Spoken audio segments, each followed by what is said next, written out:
Hello，係啦，今日我嚟到咧菲律賓，嚟到呢個 office 就係佢哋菲律賓嘅供應商啦。佢呢個地方就叫 Iloilo，OK？咁一陣間稍後可以帶大家參觀下。咁嗱，最重要咧就係我哋高飛僱傭咧，就專屬咧就會揾咗我哋當地，我請咗2個當地嘅同事，係啦，揸機嗰個就 admin， 就係負責睇你哋嘅 processing 嘅。咁2個同事，一個叫阿 Cedric， 你可以叫佢阿 Ced 嚇。Yeah，Cedric。So we call you Zed also OK， 係 call Zed。跟住呢個 Rose 啦，係啦，咁 Rose 跟我好多年嘅啦，都差唔多7年嘅啦。咁所以佢都好了解我嘅性格、脾性，同埋好了解我哋香港人想要一個咩類型嘅姐姐。所以佢哋係因為講菲律賓文，去講翻佢哋嗰個特加路，所以佢會聽得到佢哋嘅口吻嘅。就譬如例如因為我哋事前冇通知姐姐每一個僱主係咩工嚟嘅。係啦，如果我哋通知咗佢呢份係咩工，呢份咩工咧，就變咗佢哋出現咗喺我哋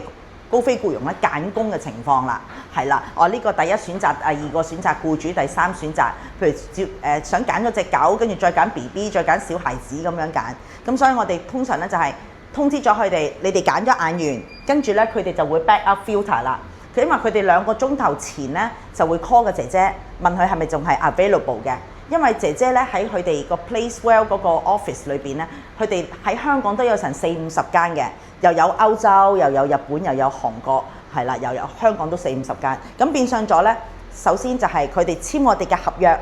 嗰陣時，其實佢哋都要俾錢嘅，同香港原約嗰啲唔一樣，佢哋要俾錢。咁有時佢哋都會 filter 佢哋呢個客 interview 用緊乜嘢一間香港嘅乜嘢僱傭公司咧，佢哋好重視香港嘅僱傭公司嘅。咁所以我哋公司咧就係俾客嘅，即係話你簽約嗰陣時，就絕對唔會有個心態就係話，我簽高飛僱傭 Golden Wing 因為嚟到香港咧，佢都可以幫我轉工嘅，咁就冇呢樣嘢。所以你哋個風險，因為我取消咗冇做香港轉工嘅，係啦，我哋係跟僱主嘅，幫佢哋解決啦，情緒同行為嘅由我負責嘅姐姐情緒同行為，咁變相咗咧，大家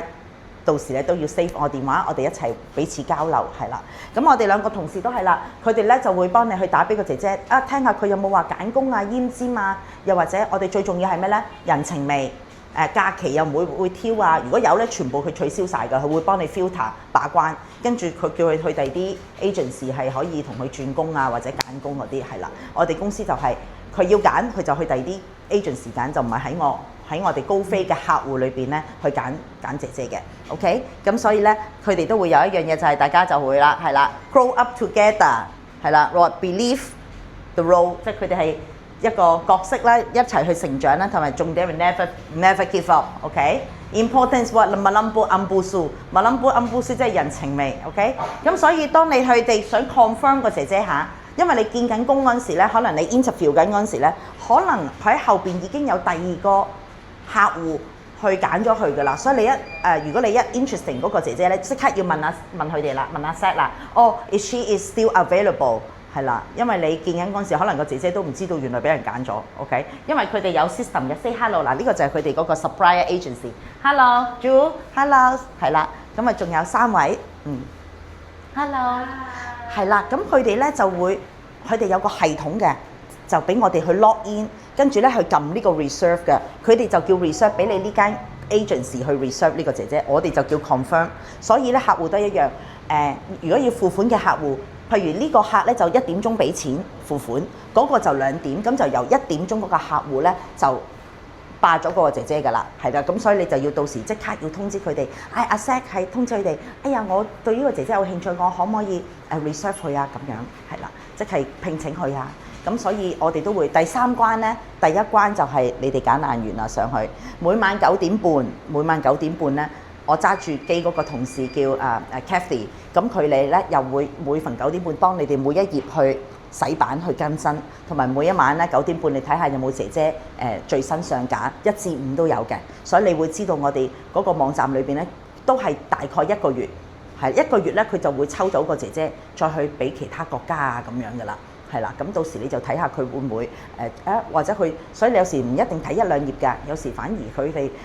揾工等得耐咧，反而佢哋反而會尊重好多，去重視好多，咁你就可以睇一啲你心意啦。第2個把關就係我哋個同事，係啦，呢個second backup filter 啦，係啦，所以我係好相信佢哋嘅，佢哋亦都唔會將啲姐姐咧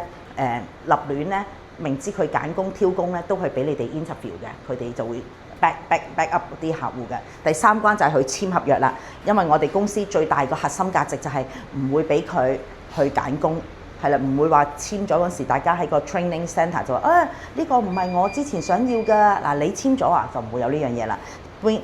客戶都係先到先得，佢要揀工就去第二度，所以你哋。而且我喺香港冇得俾佢轉工嘛，就唔會話構成你哋多一個風險，就係話哎呀佢簽咗工就諗住高飛嚟到轉工，即係騎牛揾馬啦，起碼減少咗呢個風險先。因為佢去第二間 agency 佢要再俾過嘅，如果斷約係啦，咁變相咗，而且第二啲 agency 都未必肯收啲斷約妹嘅，咁所以喺我公司嗰個經營模式裏邊咧，盡量咧喺嗰個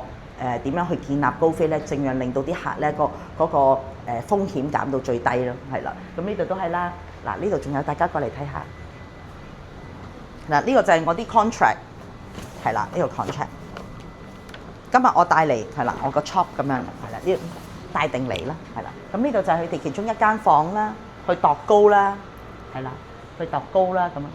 我之前買過嚟嘅，我話因為度高度唔到啊，睇唔到。咁你就咁寫我睇唔到，咁去度高佢就會睇到啦。OK， 所以到時 interview 嗰陣時就可以保持聯絡同我同事，咁做英文問佢係啦，亦都可以問佢哋聽啲口吻咧，好容易聽到，比較容易。除非唔知啊，如果知道我哋公司咧作為管理咧，咩都匯報俾你哋係啦。寧可就算你付咗款批緊都好，寧可再揀個，總好過咧。我唔會話逼你一定要嗰個一定要嚟到香港嘅。如果你真係到時批緊嘅途中，你話感覺唔係咁舒服嘅時候，想換個第二個都係可以嘅。OK，thank you，拜拜。